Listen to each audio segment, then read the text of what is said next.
Bob Lamb. I'm with my neighbor across the street, Dale Fromm. Great neighbor. And Dale's a big outdoorsman like me too. And Dale, what do people do when they have all these deer antlers? And Dale knows what to do with them. What do you do, Dale?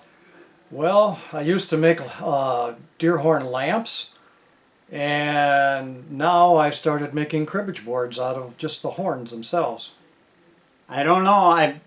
Dale made me one, and it is fantastic. We both love to play cribbage. Dale, how did you get into? Where did you find to do this? Well, would you believe we were at a knick-knack store somewhere? I think it was up in Hayward. And I happened to run into a deer horn that was made into a cribbage board. It was one of those man-made deer horns. It wasn't a real one. And I thought to myself, I can do that. So I tried it, and that's how it's evolved from there, I guess. Well, you've got quite a workshop here to begin with, and now you worked at Trane Company for how many years? 43 years I worked there. 43 years. In engineering as a designer. Engineering.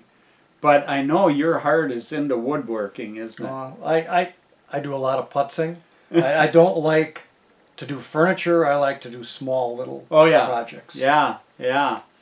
Well, Dale, you show us how this is done. Okay? All right. Dale, the first thing you need is antlers. Do you have any? Yeah, I happen to have a box right here, and there's a whole bunch here that I've gotten over the years. I haven't cut off them yet or tried to use them, but usually I just come into my box, and here's an example of a lamp that is started that I haven't done anything with.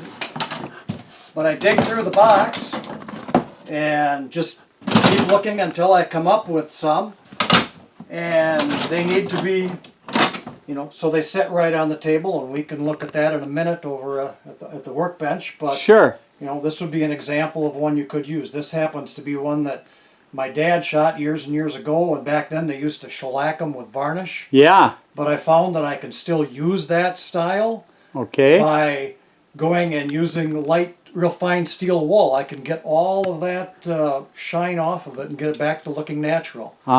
So I've got some over on the workbench if you want to move over there. And sure, let's do that. Okay, Dale, show us the steps you use here. Okay, well, the first thing is you got to find a rack which sits nice on the table, nice and even, so you can play cribbage on it decent. And as you can see, this one here does not. So this here is one that I probably will not use for that.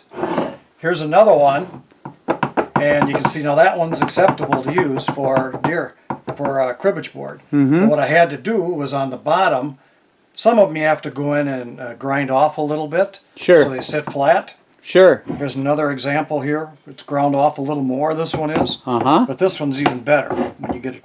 So that one there is, you go like that and like that. That's how I get started with things. Now, how do you mark them, Dale? Okay. To mark them, obviously, cribbage is it's a 5-hole pattern. Yep. So I just sat down one day in a little cardboard template, and as you can see, this one here has already got some markings on it. Down on the bottom, this would be where you start. There'd be 4 holes across the bottom. You can see the 4 holes there. And then 6, 5, I should say. And you lay it on, and you just kind of learn after doing it for a while, because when I start out, I do not do them with a permanent marker. I start out with pencil. Oh, because the permanent marker is very, very difficult to get off. Yes. So what I would do is I would set that guy on there, get the right spacing, because you want, just like a cribbage board, you get groups of 5. Yep. So I would set him on there like that, then I just come in and I mark them.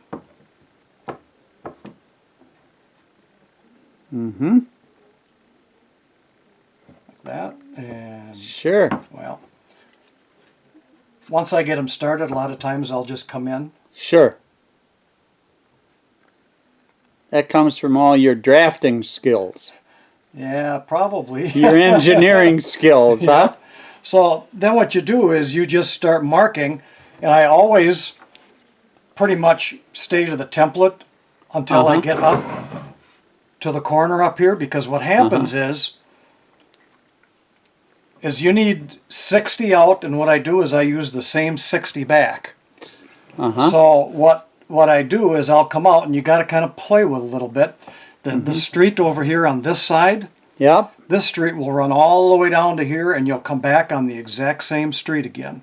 That's First Street, and coming back is Second Street. Yeah, well, Right. third and fourth. It's first and second going out, and Oh. third and fourth going Third. back. Okay. So okay. and then this one over here on this side, this one here I'll bring over, and being this side takes the main trunk all the way down. This guy will come over here.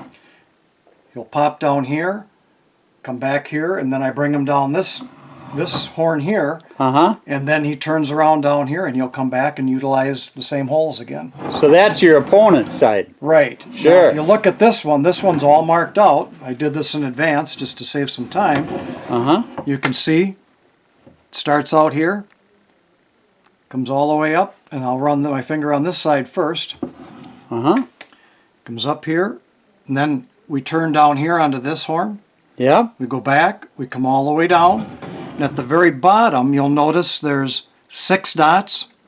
You do 4 down, 1 over, that's 5. And then when you're going to go back up, you jump over, there's 1, 2, 3, 4, 5 going up, and then you just run back up and all the way around again. The other side, on this particular one, I did this guy a little different, I guess, just because I couldn't get enough of them this way. So this one comes up, he comes down again. The last one, 1, 2, 3, 4, 5. This guy actually goes down and turns himself, comes around, and when you get over here, you got the double. You'll go 5. Where is it? Right here. 1, 2, 3, 4, 5. Over here is 1, 2, 3, 4, 5 again. Wow. So you just, it takes a while to get it laid out. That's probably the hardest part. That's the hardest. Yep. And then you actually drill them over on your... And we can drill a couple holes. Okay. And again, this is interesting. You just got to kind of get it turned around and in position. And I use a 9/64 drill bit. 9/64. And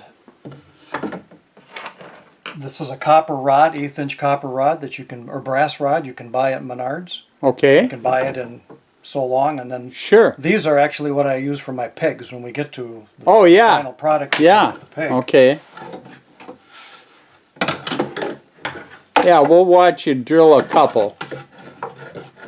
And a lot of times yeah, like you say, it's a lot of maneuvering. Yeah, I have to tip the table and put blocks and things in here. So that's why we're not going to do very many, because the drilling is time consuming. And what I try to do is when I drill the holes, I try to get them so they sit kind of 90 degrees to the horn as you're going up. So let's see if I can hold one of these guys solid here.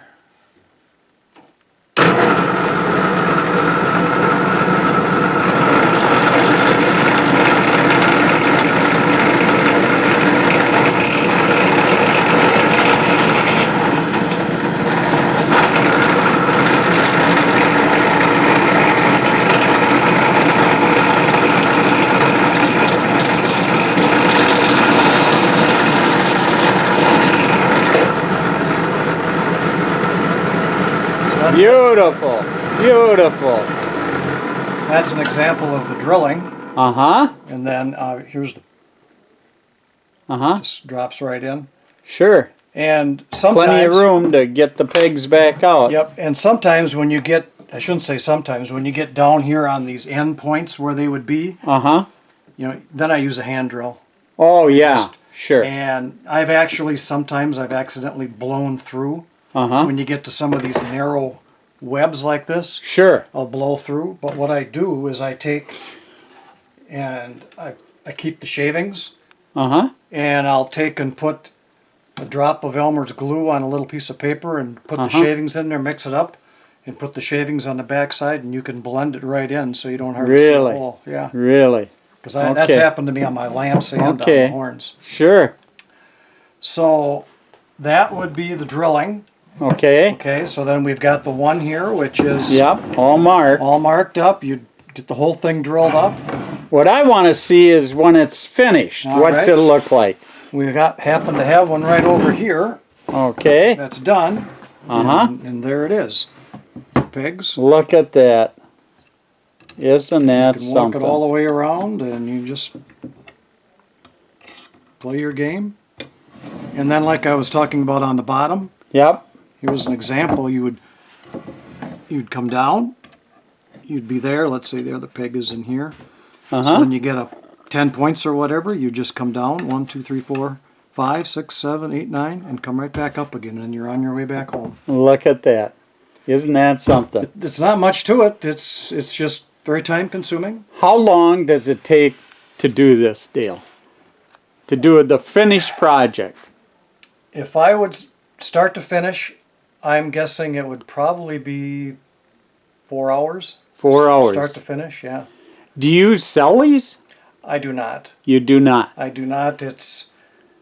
You can't sell them for the amount of time you've got in them. And then if I had to buy the horns, I talked to a gentleman at a craft show down at the La Crosse Center. He's from Holman. That he makes a lot of things out of deer horns, but he does not do cribbage boards. And he had the same comment that I had, feeling that you do it because you love it. Sure. You can't get your money back out of them if you're selling them. Sure. So Sure. I'd rather just make them for fun. I think if I made them to sell, it would be like work.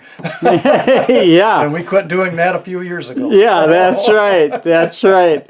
I bet you have one up your deer hunting cabin, huh? Or up where you guys stay in Hayward for the summer. Actually, I don't. I used to have a lamp up there. Oh, But when we sold that other trailer, we didn't have room for that lamp. I made the stand and the whole works. Oh, yeah. I made a lamp once or twice, I guess. I made 2 lamps. They're time consuming too. I used to do that back when we lived in Holman, probably 20 years ago. Yeah. Back when eBay, you could sell things pretty easily on eBay. And I sold a pair of big pair with everything but the shade on it. And I struggled to get $75 for the pair. Really? Yeah, I mean, and I had hours and hours in them. Oh, yeah. Because, by the time you drill all the holes and hide the cords and everything, and yeah, it's just, you're not going to make money on it. No, no. But your family and friends, they enjoy them, and that's a pretty nice thing for you to do. Yep, I've given them away for Christmas gifts and stuff like that. That's very nice. So, yeah. Dale, let's sit down and play a game, huh? Sounds like a plan. All right. All right. Thanks, Dale. You betcha.